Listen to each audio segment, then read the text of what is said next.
Assalamualaikum warahmatullahi wabarakatuh. Halo guys, welcome back to my YouTube channel. Di video kali ini saya akan melanjutkan materi yang sudah kita bahas di video sebelumnya. Nah, di video kali ini saya akan melanjutkan ke bab 9, yaitu routing MTCNA atau singkatan dari Mikrotik Certificate Network Associate.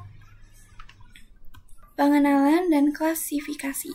Routing dapat didefinisikan sebagai proses melewatkan data dari satu jaringan ke jaringan lain melalui router.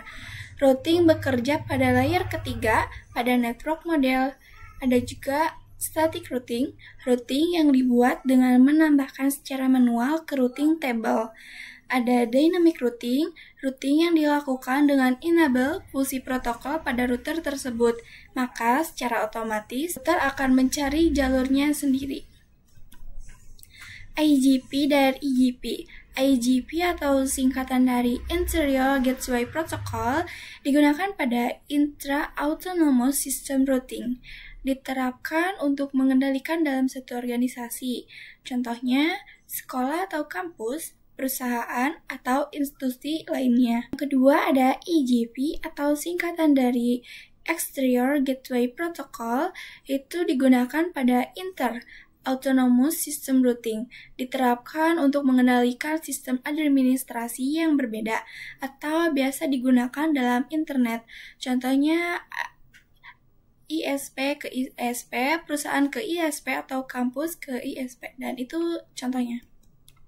Routing table dan files berisi informasi mengenai route ke jaringan atau network tertentu, berisi nilai prioritas atau metrik dari masing-masing rute.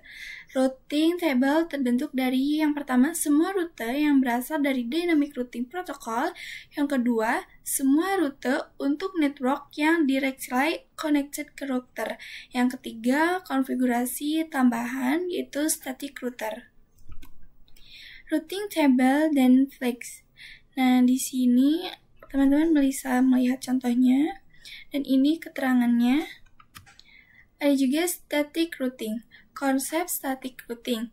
Static routing diperlukan dalam beberapa situasi tertentu, tergantung pada kebutuhan spesifik dan karakteristik dari jaringan yang dikelola. Anggaplah Anda memiliki sebuah perusahaan dengan kantor pusat dan beberapa kantor cabang. Setiap kantor cabang terhubung ke kantor pusat melalui jalur WAN. Anda ingin menentukan jalur khusus untuk lalu lintas kantor cabang ke kantor pusat. Dalam hal ini, routing dapat digunakan. Routing juga mudah dikonfigurasi pada jaringan skala kecil, membutuhkan resource yang ringan, tidak cocok digunakan jaringan skala besar, manual konfigurasi setiap penambahan jaringan baru. Static routing dibuat dengan cara menambahkan jalur manual ke routing table. Pada static router perlu menambahkan parameter routing, yaitu DST address dan gateway, secara manual ke dalam routing table. Lalu di sini ada ke IP, lalu ke routers, dan add. Rumusnya yaitu mau kemana, lewat mana. Dynamic routing. Routing dynamic merupakan salah satu cara mendistribusikan informasi routing table secara otomatis. Hal ini untuk memudahkan perubahan dan ekspansi saat memiliki jaringan yang sudah terlalu besar. IGP yaitu singkatan dari Interior Gateway Protocol. Di sini ada distance vector sama dengan RIP EGRP. Lalu cling strip state sama dengan USB IS strip IS. Hybrid yaitu sama dengan AGERP. EGP yaitu singkatan dari Exterior Gateway Protocol. Ininya BGP. Pengenalan OSPF. OSPF atau singkatan dari Open Shortest Path First adalah salah satu protokol routing dinamis pada kategori IGP dengan algoritma link state protocol atau biasa disingkat LSR. Support IP versi 4, versi 2, dan IP versi 6 sampai versi 3. Konsep cara kerjanya adalah dengan mencari route jalur tercepat berdasarkan bandwidth, delay, dan load. Route yang dipilih sesuai dengan kecepatan. OSPF merupakan protokol routing yang menggunakan konsep hierarki routing. Dengan kata lain, OSPF mampu membagi-bagi jaringan menjadi beberapa tingkatan. Tingkatan-tingkatan ini diwujudkan dengan menggunakan sistem pengelompokan yaitu area. Ada juga OSPF Lab, merupakan lab static routing sebelumnya menjadi dynamic routing dengan mendaftarkan DAC sebelumnya ke dalam pada OSPF. Mencoba menambahkan router dengan network baru dan bisa dilakukan konfigurasi OSPF. Dengan itu, maka informasi pada routing table akan terdaftar secara otomatis. Tujuannya itu memecahkan topologi jaringan menjadi unit-unit yang berskala kecil atau areanya untuk mengurangi overhead protokol routing dan meningkatkan efisiensi perouteran. Yang pertama ada backbone area. Area ID-nya 0.0.0.0, yaitu bertanggung jawab mendistribusikan informasi routing. Antara non-backbone area, semua sub-area harus terhubung dengan backbone secara logikal.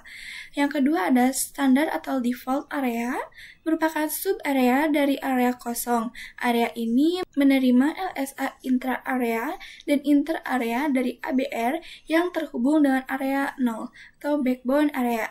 Yang ketiga ada stub area, area yang paling ujung. Area ini tidak menerima advertise external route atau digantikan default area.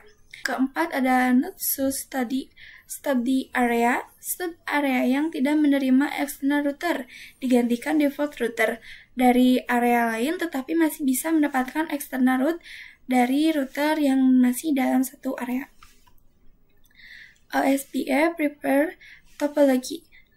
Matikan semua device, login seperti biasa pada router dan Winbox via router 1 untuk router 2-4.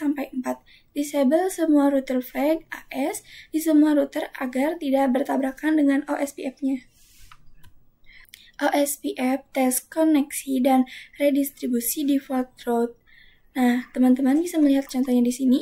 Ini yang pertama, ini yang kedua, ketiga, keempat, kelima, dan ini untuk yang terakhir dan hasilnya.